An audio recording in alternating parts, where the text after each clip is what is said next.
l'État islamique qui revendique l'attentat à Moscou. Et mon cul, c'est du poulet.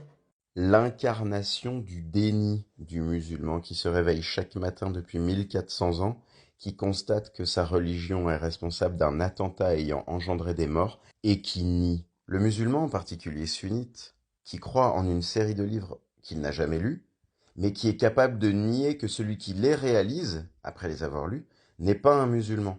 Dans le cas de l'attentat de Moscou, c'est l'État islamique lui-même qui revendique sur son Twitter officiel.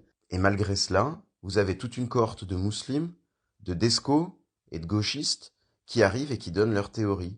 Ils accablent l'Occident, ils accablent Israël, ils accablent tout le monde sauf les simples livres islamiques dans lesquels tout est dit. Et à un moment donné, ça suffit, je pense, il faut que les autorités constatent que dans ces livres, il y a des appels à la haine, il y a des appels à la violence, et malgré le fait que les musulmans viennent postillonner à chaque lendemain d'attentat, les preuves s'y trouvent.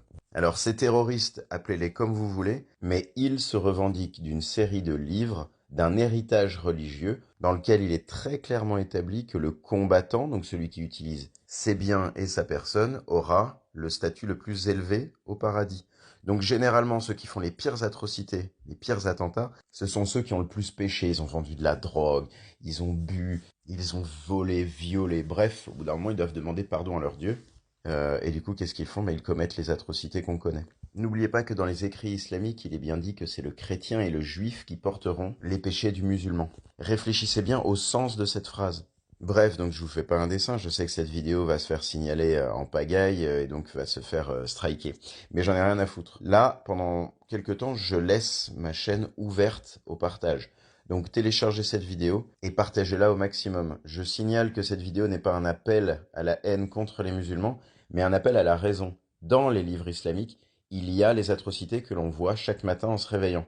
Mais ce n'est pas le musulman le responsable, c'est le contenu de ces livres. J'en appelle donc aux autorités à ouvrir ces livres et à caviarder ce qui est à caviarder, à jeter ce qui est à jeter et à rendre illégal ce qu'il y a à rendre illégal. On ne peut pas se plaindre de la montée de ce que les médias appellent l'islamisme, tout en laissant les livres porteurs de la doctrine islamiste en vente libre. C'est au mieux de l'hypocrisie, au pire de l'irresponsabilité. Bref, pour en revenir à toi, Bassem, l'époque étant tellement moisie que tu commences à prendre évidemment de l'importance politiquement et ton avis est écouté. Mais franchement, c'était mieux quand tu te faisais victimiser par Hulkan. Là, vraiment, t'étais à ta place.